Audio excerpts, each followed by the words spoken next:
हरे कृष्णा। जय जगन्नाथ, जय सागरी।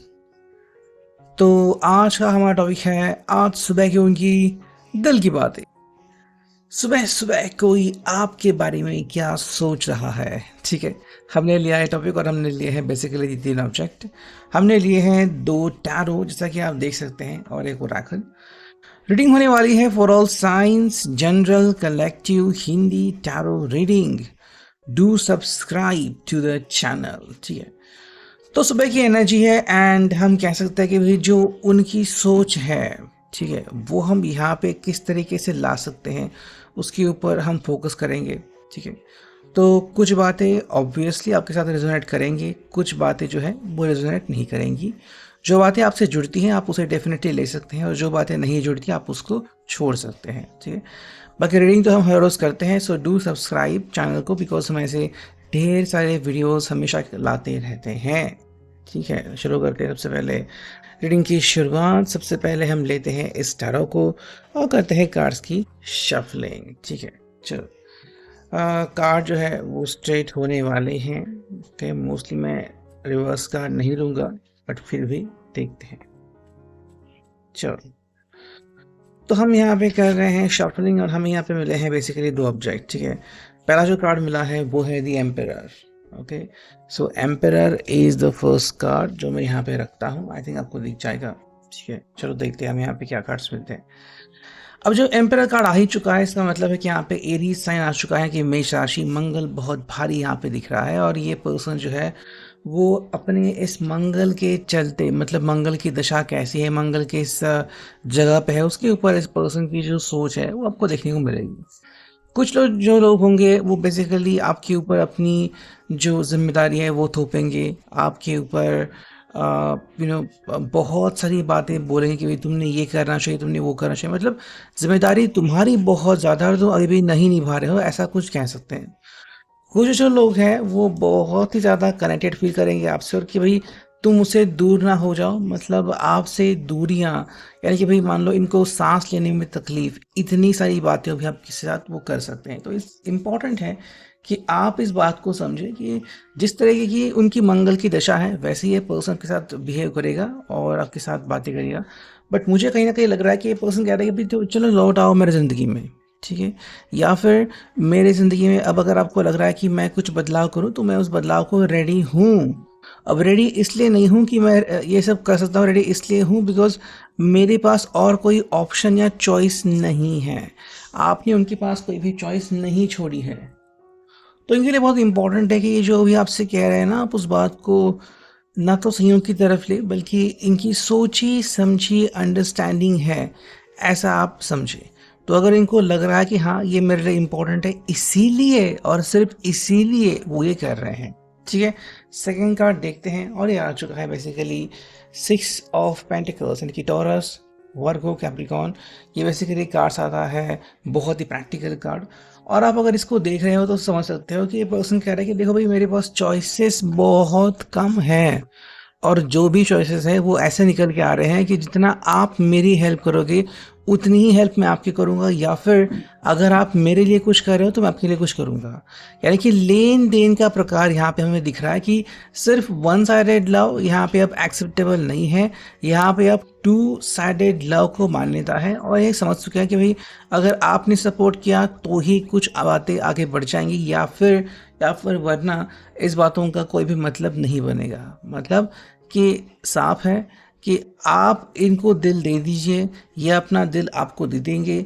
अगर ऐसा हुआ तो ही सब कुछ बढ़िया होगा, अगर दोनों में से किसी ने भी ऐसा नहीं किया तो फिर इसका कोई भी सॉल्यूशन या हल हमें दिखता नज़र नहीं आ रहा। और कहीं ना कहीं में भी इनकी जो फ्रेंड्स या फैमिली मेम्बर है वो भी इनको फोर्स करेगा कि देखो भाई तुम अगर किसी से प्यार करते हो तो हमें वो पर्सन दिखना चाहिए and marry with that person, और ज़्यादा देर मत लगाओ वरना जो पर्सन को हम सजेस्ट कर रहे हैं उसको चुपचाप तुम स्वीकार कर लो।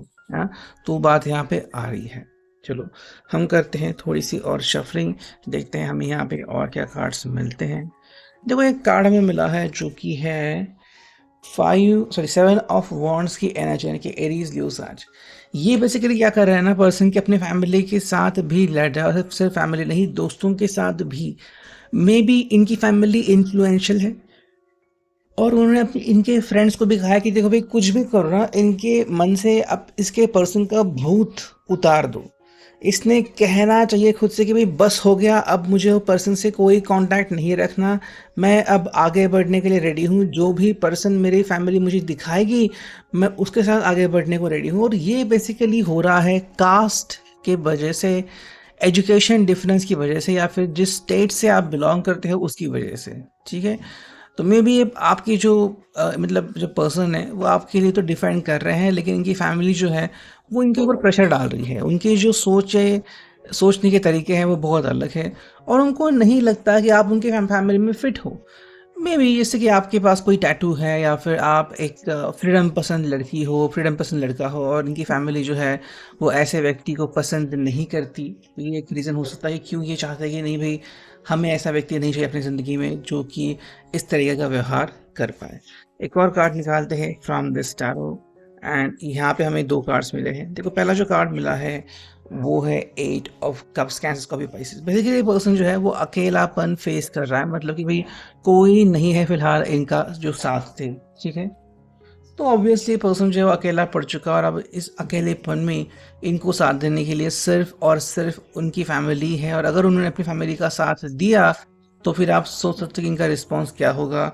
एंड जो फाइनल कार्ड मिला है वो है 10 ऑफ सॉर्ट्स की एनर्जी, जेमिनाई, लीब्रा, एक्वेरियस, कि भी बोलने के लिए कुछ बचाए नहीं। मतलब ये पर्सन खुद से कम्युनिकेशन नहीं करने वाला। इनको लगता है कि अगर मैं कुछ करने को भी जाऊँ तो शायद मुंह के बल गिर जाऊंगा, बिकॉज मे बी इन्होंने भी आपको पास में हर्ट किया है बोल के, और ये जो उनका हर्ट है वो जानबूझ के शायद नहीं था, बट हर्ट तो हर्ट होता है, और उसके बारे में कोई क्या ही कहना। तो यहाँ पे उनके पास कोई सोल्यूशन हमें नज़र नहीं आ रहा। चलो हम लेते हैं सेकेंड टारो को, करते हैं कार्ड्स की शफलिंग, देखते हैं यहाँ से हमें क्या कार्ड्स मिलते हैं। एक जो कार्ड मिला है ये बेसिकली आ चुका है टेम्परेंस, यानी कि भाई सेक्रेटेरियस धनुराशि। देखो इनकी जो सोची समझी अंडरस्टैंडिंग है, या फिर आप उसे साजिश भी कह सकते हैं, कि भाई कुछ भी करके आपके मन में इनके लिए प्रेम की जोत जगाना। जैसे कि हमने पहले टावर में देखा कि भाई कोई भी ऑप्शन इनके पास बचा नहीं है सिवाय इसके कि आई एम सॉरी या फिर मुझे माफ़ कर दो। यानी कि भाई कुछ बातें इन्होंने किए हैं और इसके परिणाम अब इनको भुगतने पड़ रहे हैं। तो ये परिणाम रिवर्स करने की पूरी कोशिश ये पर्सन यहाँ पे कर रहा है। सिंपल कह रहा है आपको कि भाई लौट आओ मेरी ज़िंदगी में, अब मैं वैसा इंसान नहीं हूँ, मैं आपको तवज्जो देता हूँ, जितना प्यार आप मुझसे करते हो उतना ही प्यार मैं आपको देने के लिए बिल्कुल रेडी हूँ, और इस बात को आप फिलहाल इनकी तरफ से समझ सकते हो। शुरू करते हैं थोड़ी सी शफलिंग और चुनते हैं कुछ कार्ड। एक और कार्ड मिला है जो कि है स्ट्रेंथ का कार्ड, यानी कि भाई लियो, सिंह राशि। ठीक है, देखो कह रहे हैं कि भाई आप मेरी स्ट्रेंथ हो, और अगर आप मेरे साथ हो तो मैं किसी से भी लड़ झगड़ सकता हूँ, लेकिन अगर मेरा लायन ही गायब है तो मेरे पास स्ट्रेंथ ही नहीं है। मतलब मेरे पास दिखाने के लिए, डराने के लिए कुछ है ही नहीं। तो आप मेरी ताकत हो, मेरे पास दोबारा से लौट आओ। अगर आप मेरे पास लौट के आओगे तो फिर मुझे किसी बात की कमी नहीं होगी। मैं उस हर व्यक्ति को संभाल लूँगा जो कि हमारे खिलाफ लड़ रहा है। तो ये बस कह रहे कि मेरे पास एक बार लौट आओ, मेरे पास वो ताकत आ जाएगी, यानी कि आप इनके लिए जिन बन चुके हो। ठीक है, बस आप आ जाओ और वो आपका इस्तेमाल करके सब लोगों के जो मुंह है वो बंद कर देंगे, ऐसा कहीं ना कहीं इनका कहना है। ठीक है, एक और कार्ड अगर हम निकालते हैं, दो कार्ड हमें मिले हैं। देखो पहला जो कार्ड है वो है हारोफेंट। यस, आप दोनों के बीच जितनी भी बातें हुई है रिगार्डिंग मैरिज, रिगार्डिंग शादी, रिगार्डिंग एंगेजमेंट, वो सभी बातों को ये तवज्जो दे रहे हैं। सिंपल कह रहा है कि भाई मैंने अगर आपसे वादे किए थे, मैं वो निभाने को रेडी हूँ। आप बोलो कब किधर मुझे आना है, तो चाहे फैमिली माने ना माने मैं तो उसके लिए रेडी हूँ। हम बस दोस्तों के साथ भी मिलके शादी को अंजाम दे सकते हैं। मतलब यहाँ पे ये पर्सन जो है वो आपको, आपने इनके साथ जो कस्में वादे खाए थे उनको रेडीनेस दिखा रहे हैं कि बस आप बोल दो एक बार कि मुझे कहाँ पे आना है, मैं डेफिनेटली आ जाऊँगा। एंड जो फाइनल कार्ड है वो है नाइट ऑफ सॉर्ट्स की, यानी कि जेमिनी, लिब्रा, एक्वेरियस। ये सिंपल कह रहे हैं कि भाई I want you in my life, तुम बस आ जाओ और अब अगर तुम्हें लग रहा है ना कि मैं कुछ नहीं कर रहा, तो अब नहीं, अब मैं आपको सब कुछ वो करके दिखाऊँगा। अब मैं आपके चेहरे पे डेफ़िनेटली स्माइल लाके रहूँगा, बिकॉज़ मेरे पास उसके अलावा कोई चॉइस फ़िलहाल है ही नहीं। चलो, थोड़ी-सी शफलिंग करते हैं हम यहाँ पे, क्या देखते हैं हमें कार्ड्स। पहला जो कार्ड है वो है समर। तो समर सीज़न में शायद ये पर्सन आपको सरप्राइज़ देने के बारे में सोच रहे हैं। अभी तो रेनी सीज़न चालू है, तो आने वाला जो समर सीज़न है, उस समय वो आपके लिए कुछ करने की रेडीनेस रखते हैं। सेकंड है स्लो प्रोग्रेस। इनके हिसाब से भाई आपके रिश्ते में स्लो प्रोग्रेस हो रही है, तो धीरे-धीरे ही सही, लेकिन ये पर्सन प्रोग्रेस कर रहा है और इसलिए कह रहे हैं, भई आप मुझे एक बार तवज्जो दो और मैं आपके लिए वो सब करने को रेडी हूँ। तो ये है आपके लिए reading. I hope it will resonate. Thank you.